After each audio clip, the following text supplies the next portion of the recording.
semuanya, assalamualaikum. Ketemu lagi sama teacher. Pada kesempatan kali ini masih dengan tema yang sama, yaitu makhluk hidup.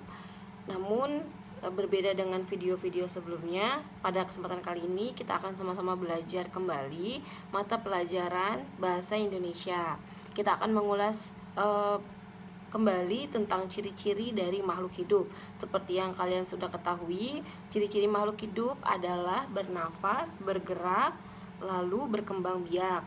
Nah, untuk ciri-ciri dari makhluk hidup yang lain yaitu memerlukan makan. Jadi selain bernafas, bergerak, dan juga berkembang biak, ciri-ciri makhluk hidup yang lain adalah memerlukan makanan, peka terhadap rangsang, tumbuh, bernafas, dan berkembang biak. Itu adalah sebuah intermezzo aja untuk memulai atau membuka materi kita pada pagi hari ini.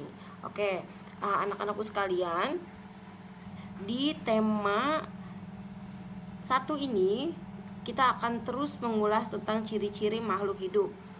Untuk KD-nya kita bisa mulai dengan KD 3.4 Bahasa Indonesia. Ciri-ciri makhluk hidup pertama adalah memerlukan makan, peka terhadap rangsang, tumbuh, bernafas, dan berkembang biak. Ya, ciri-ciri makhluk hidup tersebut disesuaikan dengan kondisi makhluk hidup. Makhluk hidup bernafas dengan cara yang berbeda-beda. Makhluk hidup juga tumbuh dan berkembang. Tumbuh adalah bertambahnya ukuran tinggi dan berat makhluk hidup. Kalian pasti mengalami yang namanya perkembangan atau berkembang. Teacher bisa lihat di sini, kalian waktu itu teacher ketemu sama kalian di kelas 1.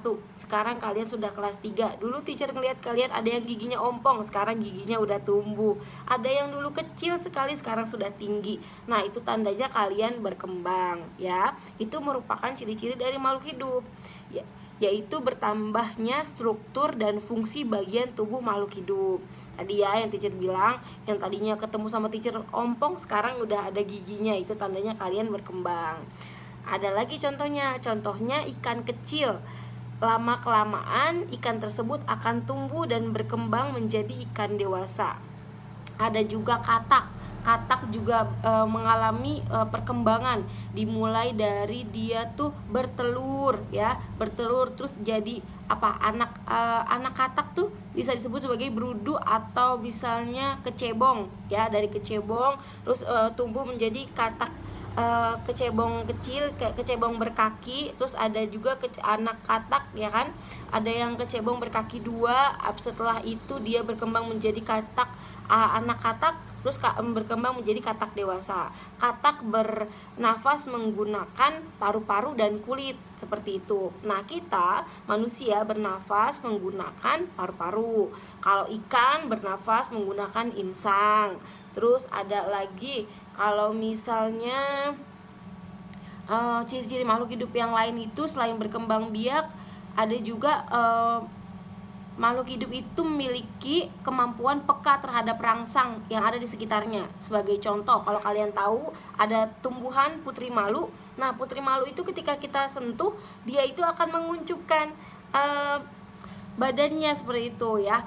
Itu tandanya dia peka terhadap rangsang. Landak ketika kita menghampiri, ketika dia merasa terancam, maka dia akan melingkarkan tubuhnya ketika dia merasa terancam. Terus ada lagi kalau misalnya cicak itu peka terhadap rangsang. Ketika dia merasa terancam, cicak akan memutuskan ekornya, seperti itu. Nah, di sini di LKS kalian ada tugas yang akan teacher bantu. Jadi kalian bisa mengisinya dengan memperhatikan apa yang teacher instruksikan ke kalian. Di sini ada tugas mari berlatih. Kalian bisa nomor 1 itu ada pertanyaan. Tuliskan organ yang digunakan manusia untuk bernafas. Ya, apa? Tadi kan kita sudah bilang tuh. Organ yang digunakan untuk manusia untuk bernafas adalah paru-paru. Terus tuliskan jenis makhluk hidup yang berkembang biak dengan melahirkan. Makhluk hidup yang berkembang biak dengan melahirkan ada manusia, ada mamalia. Ya, itu bisa kalian tulis. Terus ada juga sebutkan contoh hewan yang berkembang biak dengan cara melahirkan. Kalian boleh tulis 4 binatang yang kalian ketahui, binatang apa yang berkembang biaknya dengan cara melahirkan. Kemarin pada saat kita pertemuan, teacher sudah tanya satu persatu ke kalian, binatang apa saja yang melahirkan, binatang apa saja yang bertelur, ya. Jangan sampai lupa. Oke, selanjutnya kalau kalian mau teacher bantu, boleh teacher kasih tahu deh. Teacher kasih tahu 2 saja ya, kan disuruhnya 4, teacher kasih 2 aja. Contoh hewan yang berkembang biak dengan melahirkan itu ada anjing, ada kucing. Selanjutnya ada yang kemarin di kurban tuh, tahu dong ya. Terus nomor 4 itu ada tuliskan jenis makanan hewan untuk bertahan hidup. Apa ya jenis makanan hewan untuk bertahan hidup? Kalian bisa tulis di situ, makanan hewan berupa tumbuhan, seperti itu. Terus nomor 5, bagaimana cara landak peka terhadap rangsang? Tadi teacher bilang tuh, landak itu ketika dia merasa terancam, dia akan melingkarkan tubuhnya. Ya, berarti kalian bisa menjawab di situ, bagaimana cara landak peka terhadap rangsang? Landak akan melingkarkan tubuhnya ketika disentuh. Ya, kalau kalian ketinggalan, boleh videonya dimundurkan kembali. Selanjutnya, setelah mempelajari tentang ciri-ciri makhluk hidup, kita akan membahas tentang makanan dan minuman bagi makhluk hidup. Setiap makhluk hidup membutuhkan makanan untuk dapat tetap bertahan hidup. Pada umumnya, makhluk hidup akan merasa lapar dan lemas apabila kekurangan makanan. Sebagian besar makhluk hidup juga akan mati apabila tidak makan untuk jangka waktu yang berurut-urut. Namun, ada juga makhluk hidup yang mampu bertahan dalam kondisi ekstrim tanpa makanan. Oke.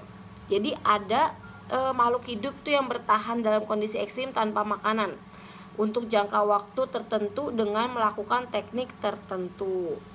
Teacher mau ambil contoh seperti unta ya. Unta itu dia punya punuk di belakangnya. Nah, punuk unta itu berfungsi untuk menyimpan makanan atau air. Jadi unta itu bisa nggak makan 5 hari bisa, tapi dia sekali makan memang banyak. Nah, itu dia menyetok makanan, minuman di dalam punuknya. Jadi dia tidak merasa lapar, seperti itu. Namun kalau manusia itu hanya bisa menahan lapar selama 5 jam. Setelahnya itu manusia itu tidak boleh menahan lapar. Jadi kalian nggak boleh ya, kalau misalnya kalian makannya tuh telat, nggak boleh, karena nanti kalian akan dehidrasi, kalian akan kelaparan, lemas, pusing. Nah, itu nanti akan menyebabkan asam lambung kalau di dalam makhluk hidup manusia ya. Jadi penting sekali makan dan minuman itu untuk membantu perkembangan kita. Kalau kita makan makanan yang bergizi, kalau kita makan makanan yang sehat, tubuh kita akan tumbuh dengan sehat. Tapi kalau kita makan makanan yang tidak bergizi, kita akan mengalami sakit perut ya, kita akan mengalami perkembangan yang tidak bagus, seperti itu.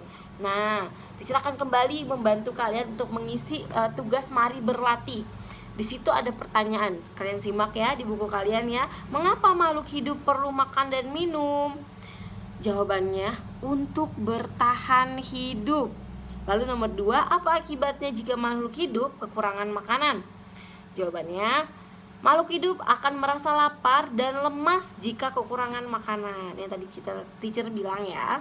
Terus nomor 3, sebutkan jenis makanan manusia. Kalian bisa tulis 1, karbohidrat, 2, sayuran, 3, buah-buahan, 4, lauk pauk hewan dan tumbuhan.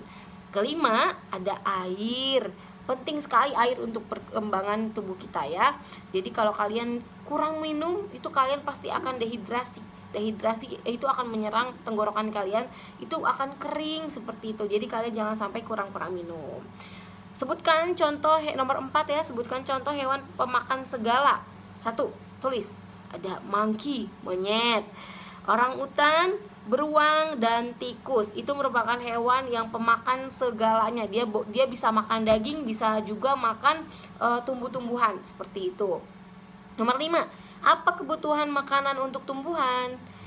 Air dan pupuk ya. Mungkin itu sedikit saja dari teacher untuk penjelasan dan tugas pada kesempatan kali ini. Semoga kalian bisa mengerjakannya dengan baik, disimak dengan baik videonya. Terima kasih, stay safe and stay healthy. Goodbye. See you.